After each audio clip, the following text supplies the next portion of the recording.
It's the Bird Reboot podcast. Are you ready to get rebooted, Cardinals fans? He settles down, at least in the zone, and does not stop running. Blake Murphy. This is the identity for the Arizona Cardinals. The run defense is just horrendous, and it's been horrendous for the Cardinals for a long time. And Marcos Labrada. He's going to bring over his philosophy. It should make it better. Present the hottest NFL podcast from the country's hottest state. He should be turning around the logo. Actually, some breaking news we can cover here. This popped up just about, 6 minutes ago. It's Bird Reboot.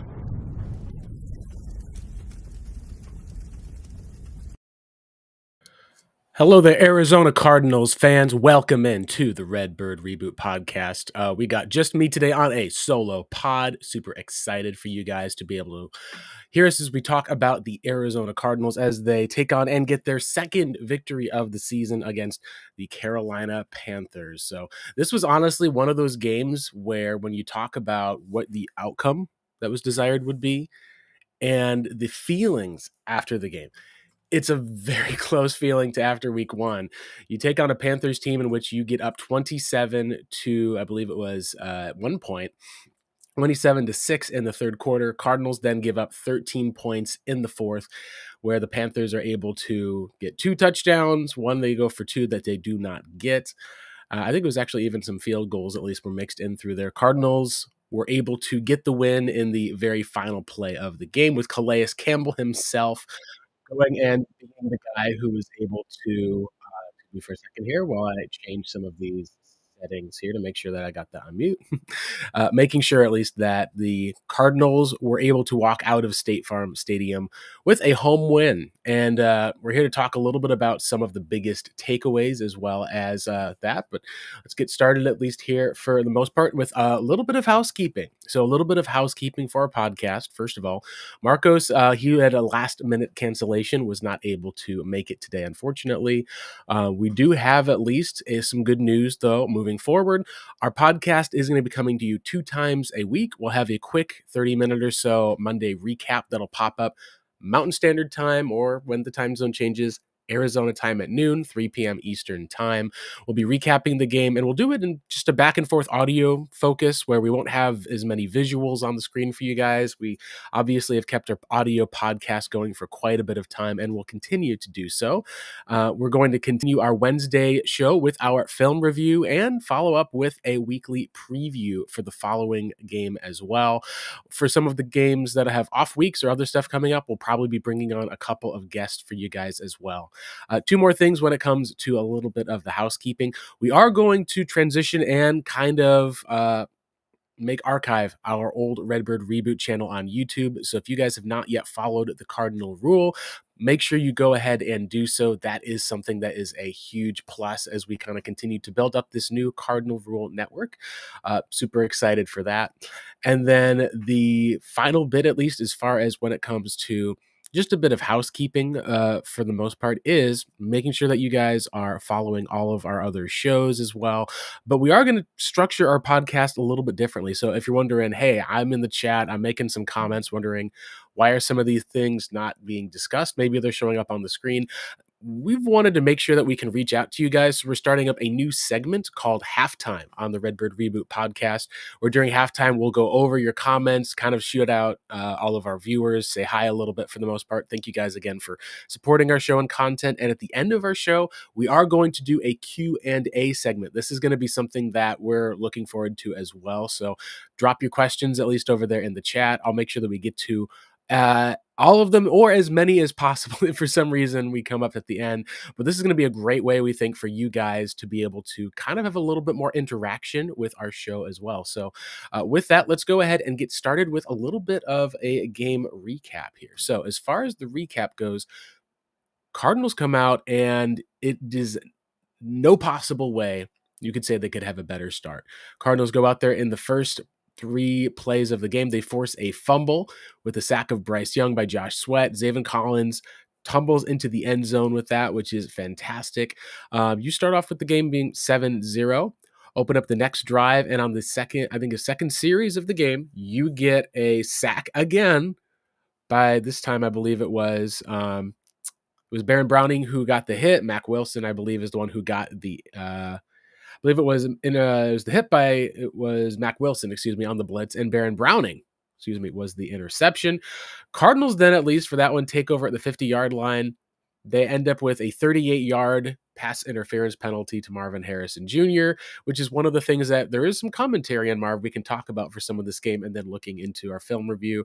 He ended up with only 2 catches, I believe it was, in this game for a grand total of, I think it was 27 yards, which is not like necessarily what you want to see. But when it comes to how big the lead the Cardinals were able to get, and then what they were not able to do in the fourth quarter, which was run the ball to a win, that's one of those things, at least, that's going to be really interesting to watch when it comes to Arizona moving forward. Cardinals were then able to, at least for the most part, get down the field with, after those 2 field goals, they held the Panthers to a field goal. They had a punt, went back, were able to get another field goal. And then it kind of came down to, this is a 13-3 game. Carolina's hanging around. Cardinals take over and have an opportunity after forcing a 3-and-out. You clearly been winning the time of possession battle. Clearly you've been winning the turnover battle. You got to be able to put some distance. Otherwise, you're going to let them hang around, similar to the Saints last week. And what do the Cardinals do? They go and have Kyler Murray and a strong running game backed up with Trey Benson, and mostly just riding down Trey McBride was really what they did for the most part. Like that one, had Trey Benson was able to take over, get them down to the Carolina 11-yard line. And then that sets up, of course, that Michael Wilson 11-yard touchdown pass. End of half, come out of the half. What do? Drive down again and go for another touchdown. They had Greg Dortch had a nice solid 25-yard return. They were able to utilize Elijah Higgins for an 18-yard pass play, Michael Wilson for 11 yards, and then Elijah Higgins with the big catch and run for 27 yards that put the Cardinals right into Carolina's red zone. And then, of course, we could say that normally the red zone struggles, we'd expect them to be able to continue. Instead, what we saw, at least, was the Cardinals were able to pick up 12 yards on a quick pass to Marvin Harrison Jr. on 2nd and 6. And then they tried, for some reason, to go to Elijah Higgins. I'm not sure why they didn't just run it with James Conner 3 times. They were able to eventually punch the ball in with Conner running in untouched behind Cardinals fullback John Gaines reporting as the extra lineman. This was the spot where the Panthers had to show something or else risk getting blown out. They were able to drive down the middle of the field with some good runs for a touchdown. Biggest one, at least, was the 20-yard, I believe it was, kick return that they had for the Panthers. But the play that stood out the most on the following drive was at 3rd and 3 for the most part. Cardinals have a chance to get them off of the field on 4th and 1. Chuba Hubbard runs up the middle and is pretty much untouched for the first 10 yards of the run.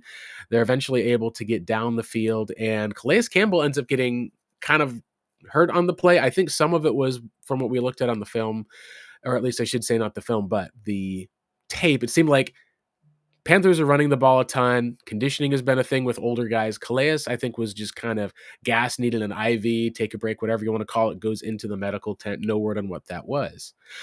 We do end up seeing, at least, that they had a short pass to Hunter Renfrow after the a couple of dink and dunks, a 10-yard pass, 9 and a 5, and that was kind of the story of the second half.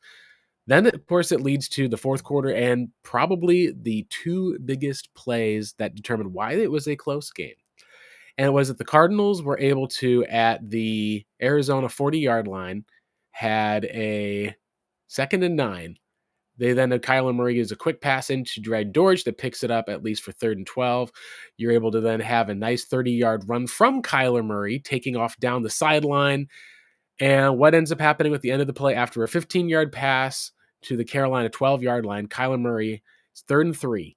You are in field goal range, and he ends up kind of running bootlegs to the left, trying to throw the football away, does it a second late, gets hit, ball gets picked off by Wanham, and the momentum at that point did shift. So Cardinals, if they get a field goal there, you're then taking a look at that score and saying, hey, guess what? Fourth quarter, we're up 30-9. The Panthers would have had to be able to get 3 straight touchdowns in a row just to tie. They'd have to get a 2-point conversion to go ahead of you with the last play of the game. Panthers only ended up having 3 more drives after that. So essentially you're talking about Cardinals get 1 stop, 1 single stop after that 39. Game is completely over. What goes on after that is you end up where the Cardinals end up giving up a touchdown to the Carolina Panthers. Defense was not able to get off of the field. Cardinals take over. If you get a couple of first downs, you're probably talking about running out of time for the Panthers, making it game over. Unfortunately, they struggled with having a penalty with Akeem Davis-Gaither that blocked, unfortunately kind of took a nice run away. You then ended up looking at having a negative 3-yard run after James Conner runs up the middle for 7 yards. The run blocking in this game, it was fine enough, but for the most part, you had a big run by Kyler, a couple of close runs to pick up some first downs from James Conner and Trey Benson. But really then on fourth, I think it was 3rd and 6, Cardinals, Kyler Murray shuffles things up at the line, moves Marvin Harrison Jr. around, gets that one-on-one coverage on the outside with Michael Wilson, and it's a miscommunication. Michael Wilson goes and just runs kind of the in route. Well, Kyler expects him to clearly run what looked like a, I believe, post route going out and then to the corner. And you punt the ball back to the Panthers, who now, when you look at it, they're still 2 scores away, or 2 scores and a field goal, 1 score and 2 field goals, I should say. Panthers go down and are able to get a touchdown again. Bryce Young gets sacked at 2nd and 10, incomplete the pass. You then end up with probably the Panthers play of the game. 4th and 16 at Carolina's 30. Just go ahead, get the guy down, sack him. Bryce Young gets away, throws the ball deep in the middle of the field to Tremaine, who picks up then 26 yards on 4th and 16. That was kind of the one where you just felt like at that point, all right, if the Panthers can punch it in here, we suddenly go from having it be a multiple score lead to suddenly you'd be up by 6, with the Panthers probably getting at least one more shot to go. They then have another 20-yard pass with short in the middle of the field. Tet McMillan's able to take up. You at this point start seeing the Cardinals lose corners. Max Melton goes down to what looked like a rough injury where his knee slams against the ground. He's in a knee brace after the game. You end up seeing Garrett Williams and Budda Baker collide with each other. Garrett Williams is off of the field. And what seems to be on that same play, seems like there could have been a gut and maybe even knee issue for Will Johnson. He ends up actually leaving the game on the final series after the touchdown pass, where at the 11-yard line, you end up with a short pass to Hunter Renfrow. He's tackled short. This is the play where Budda Baker and Garrett Williams were injured on that touchdown pass. You added insult to injury, where all of a sudden now it felt like this is how the game is going to go. It felt like Cardinals can't seem to get a stop. Their offense just seems to be struggling to be able to get anything done. Everything just seems to just be going the Panthers' way. And it follows up with the fact of, and I said this while watching the game, all right, you've got now an onside kick rule that out of 89 games we played with it, 0 of them have ever turned into a spot where the opposing team has not recovered that onside kick.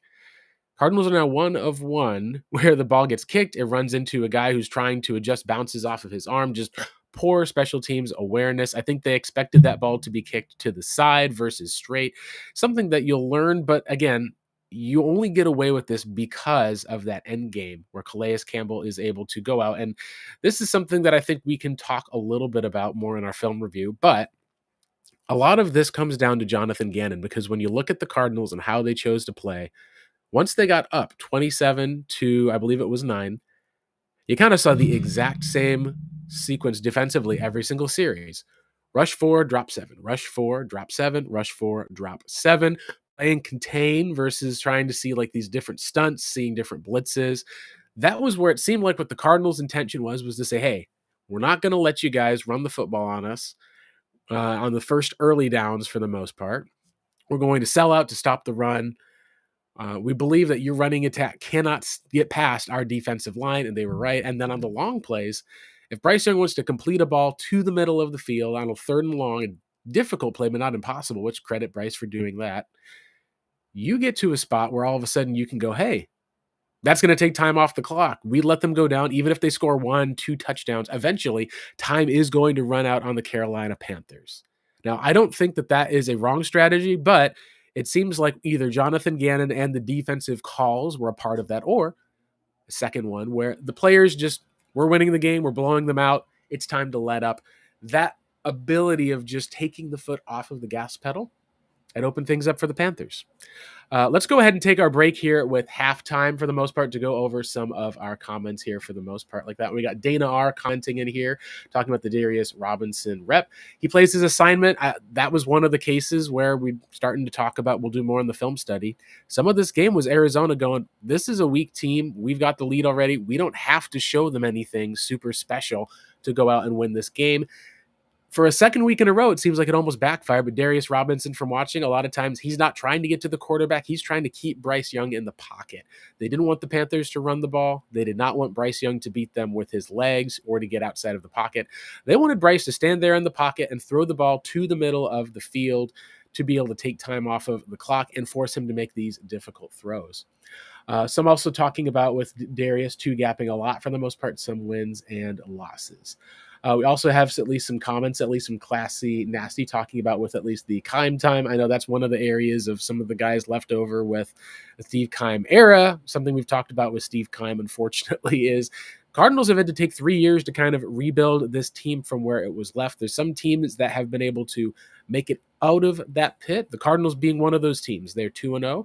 Team like the Chicago Bears, a team that has not had great roster construction over the last couple of years, in the New England Patriots, basically needed to squeeze out a win.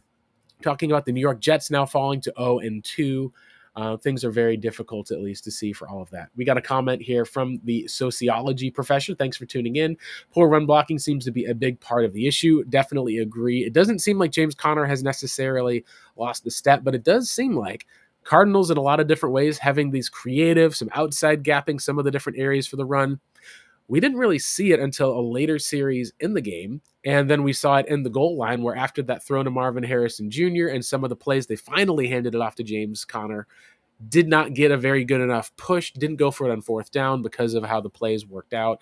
You really feel like their bread and butter is start with James, Kyler Murray, the run game, use Trey McBride as that third down back. Things should go positively from there. Now, that being said, there is a unique thing we'll talk about a little bit more with our film review, and we'll watch to see if this is part of the reason why the Cardinals have struggled. But there's a new trend that's kind of sweeping across the league in terms of coaches are now starting to shift guys a little bit before the snap. So I'll do a quick screen share for those of you watching here to take a look at that. But what's happening is that some of these coaches are basically doing a last-minute quick adjustment ahead of time. So essentially, when you shift the front right before the snap, as you can now see here on the screen, watch how the Niners shift guys over for the most part right before the snap takes place, and suddenly it causes just enough chaos that the blocking scheme gets confused. This is where quarterbacks and some other people, when it's just before the snap, have to be able to have ways they can adjust. Maybe it'll be a quick alert where you'll be able to wave a hand. The running back and the scheme suddenly is there. Maybe some teams start to just call a timeout. Hey, you're going to shift over last minute. We'll call timeout. You can't do that same shift again. We'll have something that's ready for it in case it is for that very next play. Maybe it's going to be that teams are going to have differences, but the run blocking around the league has been down consistently. It's also led to where there's been some teams who have just look at the Cowboys, look at the Giants game from yesterday. Nobody really ran the ball in that game. Like, they tried to run the ball, but it seemed like for whatever reason, teams have now sold out to stop the run. They've built up the schemes now. They've realized, hey, the last couple of years, if you can run the ball effectively, you will be one of the top offenses. Teams are now going back and saying, you know what, Arizona Cardinals, we'll let you go ahead and throw the ball because we don't trust your passing offense. It's a bit weaker. We are going to, however, make sure we take away the run from you. You know what we've seen through 2 games? You've actually seen the Cardinals go out and get a win. Here, I'll show you guys at least a quick comment that we've had, at least from one of our site guys, Seth Cox. Let me make sure I can go ahead and share this screen with you. Apologies for hitting the wrong button for those of you who are watching here. Let me go ahead with the screen share here in just a second. Making sure we get you guys here on the technical side. And there we go. So we've got, at least with the Cardinals, that the goal, according to with our Seth Cox, at least, is talking about selling out to stop the run and force the poor passing game to beat you. That's something that's going to be really interesting to see if that continues this year for the most part. And then, of course, the last comment that we have, at least here for the most part now, is not seeing the pin and pull. Thank you, Dana, for pointing that out. So the pin and pull was essentially where what you'll do is you'll see, I would also say counter being their bread and butter. So the pin and pull is where you kind of will pull someone around, pull a guard, hit the one guy that's there, get a mismatch. You get them the outside or the tackle wide zone, I guess you could say, for some plays, which is Trey Benson straight. And then there's going to be the power, running the ball up the middle and being able to see other times guards will then pull, move around. You still run up the middle, but now you've got a mismatch where you're going to have a pulling guard moving into space, hitting a guy, causing all sorts of mayhem for opposing defenses. So these are all things I think that are really unique and interesting that we'll look about with the Arizona Cardinals. We'll find out how things are going to be adjusted moving forward as they take on a few other teams. Let's talk now about a couple of things that are pretty important to Cardinals fans. The first one being Kyler Murray in that one play. We've seen a lot of comments from people who were looked at that and were like, classic Kyler. Here's what Kyler has said for the most part. Things are really tough for a lot of people who are Kyler believers, for example, maybe you put it that way, who've seen some of those plays and the inability to put teams away in the second half on offense. We've also seen what I would say are Kyler haters who are like, the Cardinals are 2-0, and from what I've seen, Kyler's been stepping up in the pocket. There's a great play the other day where he's got people surrounding him. He steps up in the pocket, moves, navigates, keeps his eyes downfield, throws the ball. Another time we saw on one of the plays, he was able to get that big 30-yard run, stepped up in the pocket, didn't start running backwards. We saw another play where he did run backwards, ran around the corner, threw the ball away. Just being able to see him playing at probably one of the better technical levels as a quarterback. Even the last couple of weeks, he's picked up some consistent 3rd and 12s, and we've talked about how the Cardinals, when they're in these 3rd and 20 positions, even on 3rd and long, the passing game just wasn't quite in the right spot to pick up some of those big 3rd and long plays. We did see him take a sack late in the 4th quarter on one of the final series, but at that spot, for the most part, what people really care about is that red zone turnover. And I think for that, if you're going to talk about Kyler, where it's him making one mistake in the game when the Cardinals are up 27-9, I think that you can't just wash it out. Can't just mistake it, because as we've seen, those turned into turnovers later in the year in clutch situations. But at the same time, when you're talking about what is one of those turnovers where Kyler's trying to get the ball out of bounds, takes a hit, throws the ball a little bit late, and it's not like he's throwing and trying to hit the middle of the field. It's just ball got tipped, at least for the most part. It's one mistake in the midst of what I thought was a great game from Kyler Murray, in a spot where ultimately the defense and some of those injuries are going to probably be the story of where the Arizona Cardinals go from here as they take on some divisional opponents. Speaking at least here of those injuries, let's go ahead and focus on them. And we're going to go from ranking from least important to most important. Well, until we know the severity of the injuries from Jonathan Gannon, it's going to be very difficult to know because we don't know. From what we can tell, Max Melton, the guess at least, is either a fracture or a tear seems to be the case. He was in a walking boot after, I should say, not a walking boot, but a knee brace after the game. To me, it seems like there could be a dislocated kneecap with how his knee slammed the ground. Maybe there is a tear that takes place in there for ACL or LCL. Hopefully it's not a injury that is going to require severe surgery, but it could be an injury that does take him out for the rest of the season. You've got a groin injury to Will Johnson, who played through some of it and then was out for the last part of the game. That, to me, is the most significant one, as far as if he ends up having a more significant injury than what we anticipate, that could be very hurtful. But at least for now, until we know more, without seeing tears, without seeing other issues, without seeing anything that seems to indicate it's more than potentially missing a game or two, fingers crossed he doesn't miss any time at all. The one that hurts is Garrett Williams. Garrett Williams, in that collision on the touchdown pass with Budda Baker clutching the leg, he walked out of the game, but he did not put very much, if any, weight at all on that knee.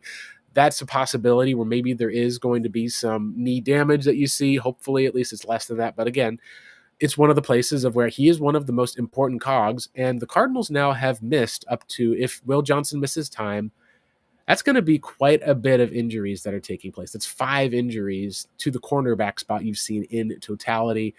it's really tough in the best of times to be able to avoid having those sort of injuries. It's really difficult when it comes to the worst of times to be able to have that be the case. So here is ultimately hoping that we're going to be able to see at least one, if not more, of those guys be healthy. But again, that's going to be the spot moving forward. Cardinals are probably going to have to reach out and check out, is James Bradbury going to be available? How is his conditioning looking? How does the trade market look? When you lose two corners in a single game, you can probably get by with the depth that Arizona has, knowing you got Keitel Clark, who you like. You can probably play him a little bit more in the slot. You've got a guy in Elijah Jones, who is a third-round pick, and a third-round pick that they kept over a guy for a reason, such as the likes of Darren Hall. That's someone who I think is an easy promotion to be able to then play the nickel corner spot as best as you can. But unfortunately, it is a spot where there is a limit, as we know in the NFL, to how many hits you can take at one position. We've seen it before. You take too many hits on the offensive line, your team starts dropping games. You take hits at the quarterback position, go from quarterback 2 to quarterback 3, you start losing games. Take hits at corner, where instead of trotting out corners 1, 2, and 3, or 2, 3, and 4, you start trotting out corners 4, 5, and 6. That's another way that you take hits against more talented teams. And it's going to be really interesting to see what exactly the Cardinals do moving forward with that. The final thing we'll want to talk about here, of the final three for our Redbird, or what I say, our reboot recap, is going to be the old man, Calais Campbell, putting a stop to the game. And this fits into what I think we would see from everything as well. The first couple of drives, Cardinals' defensive line looked unblockable. The last two series of the game, when they had to have stops, Cardinals looked unblockable. Calais Campbell just came through. They were able to push Bryce Young back. It seems like, to me, at least for whenever they needed it the most, the Cardinals had something dialed up that they were able to get after Bryce Young. I don't want to say that they loafed. It's hard to accuse players who are playing that of loafing. Hard to accuse the coaching staff of taking the foot off the gas. But either way, the end results are the same, and Arizona has to do that moving forward. And that's why it's good that someone like Calais Campbell became the story. It's his homecoming, after all. He has spent now in the NFL from age 23 to 38. He's had a nearly 20-year career in the NFL and is still playing at one of the highest levels. His pass rush win rate last year was fantastic. He was able to get pressure on Bryce Young and get the game-ending sack as well at 6'8" size. You kind of look at him and Larry Fitzgerald of the fine wines of the Arizona Cardinals. If the Cardinals had been able to keep Calais, it would have been great. They were not going to be able to afford to pay him and the likes of a Chandler Jones, and Jacksonville was going to up the price if Arizona was going to match, from what we know. He's had two fantastic careers, essentially one with the Arizona Cardinals and a Hall of Fame level career away from the Arizona Cardinals. Him having his homecoming and being able to be the hero was kind of the story of the day that shows that this is a different Cardinals team. The Cardinals team of 2023, they'd be 0-2. The Cardinals team of 2024, we would have said, hey, they went out, they got a win against the Saints. This is great. They lose this game to the Panthers, or maybe they drop week 1 to the Saints close, and they're able to have the similar blowout against the Panthers this year. This Cardinals team has veteran leadership, and I predicted when we were on the Cardinal Rule show on Mondays, the first week of the year, that the Cardinals were going to have some form of adversity that hit this year. There's going to be something that would hit them that would be difficult to overcome. My prediction was, with the veteran leadership on the team, they would find a way to overcome it. All right, so guys, we got our Q&A section over here, as well as a couple more comments from you guys coming here next for the most part. Ultimately, that is the Redbird Reboot. That's been our reboot section. Now let's go ahead and get to our reboot Q&A and questions for the most part here. We've got Steve Holler, I know, who's talking about how he's happy, but we aren't as good. And I think that's where we are not blowing teams out, but also you look at a team yesterday like the Giants, who put up almost 40 points on the Dallas Cowboys and a bad defense. They still lost the game. They're still 0-2 now entering the season for the most part. Had a chance to be 2-0, had enough drops, had some penalties, had an interception that Russell Wilson threw late that ultimately put away a chance that they could have had to drive down and get a field goal to win. Steve Holler also saying he's disappointed with the O-line and Petzing's offense. I think for everyone who watched this offense last year and saw how good they were at run blocking, it is a disappointment. But again, we can at least say that the Cardinals' pass blocking has been number 2 in the NFL. Teams have dared the Cardinals to say, go out, Kyler Murray, throw the ball from the pocket, beat us that way. And through 2 weeks, granted, against 2 bad teams, he's done that, and that's all that you can really ask of him for the most part here. Last comment from Steve there. I think Rallis kept the blitz packages from the fourth quarter for the most part here. Yes, that is one of the things, of course, that we talked about. The Cardinals in week one, we said they probably didn't show off everything that they needed to against the Saints. It was like a preseason game, very vanilla. And in this game, we saw in the middle of the game time, very vanilla. Beginning of the game, they caused havoc. End of the game, Calais Campbell and company, Josh Sweat should have even had a game-ending sack. It continued because of a downfield penalty. We saw the defensive line be unblockable, which is the hope we'd had for this Cardinals team. So I think that's a great comment, at least, that you made there, Steve, who also talked about losing the 5 defensive linemen. That's where the Cardinals lost last year, was against the Panthers. They ran out of healthy defensive linemen. Panthers ran for over 200 rushing yards in that game. In this game against Arizona, 48 yards total. Very true. We've got Hank Hill coming in, at least for the most part. Thank you so much, at least, obviously, Hank, for following. They love you and all of our other listeners as well, Hank, too. We got a question also here from Hank Hill, at least after showing a bit of the bicep flex, similar to what Calais Campbell did, shooting that basketball at the end of that sack and flexing everywhere.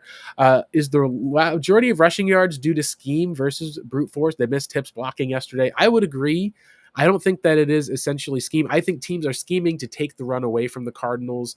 I think we'll watch the film and see our teams doing these last-minute defensive line adjustments, because we always say the NFL is a league where it's all about punching and counterpunching. So if you're a boxer who's got their gloves in front of their face, someone's hitting you with straight jabs, you're going to want to eventually take advantage of that by hitting them with an uppercut. Well, if someone hits you with an uppercut, what's the thing a boxer does?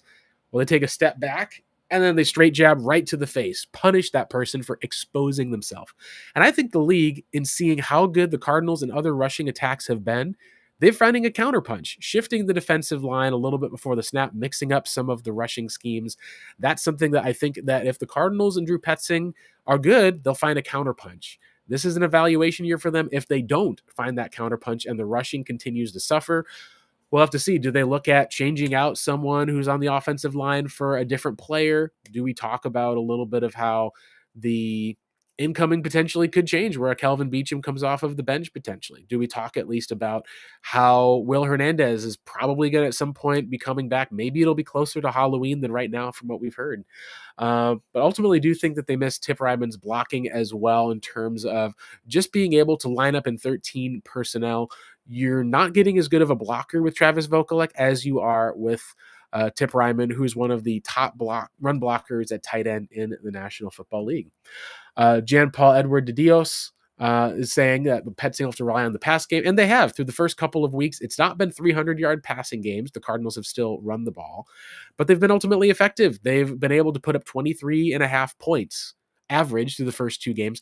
That's good for top 12. So you're talking about, hey, if you start playing and getting a little bit more of that run game going, this could be a top 10 offense in the league, similar to where it was last year. But it wouldn't be through running the ball. It may be that the running just boosts and adds to it, but that passing attack, which we wanted the Cardinals to have, it hasn't come through in the fourth quarter, but through the first 3 quarters, Cardinals have gotten the lead, and it's been really running the ball to put teams away as for where they've struggled. And of course, the last comment, AZBro95 about the OC needs to go.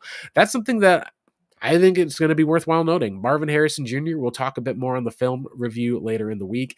He had a great penalty, but ultimately just was not really utilized in the game. Cardinals didn't go to him. They used the tight end.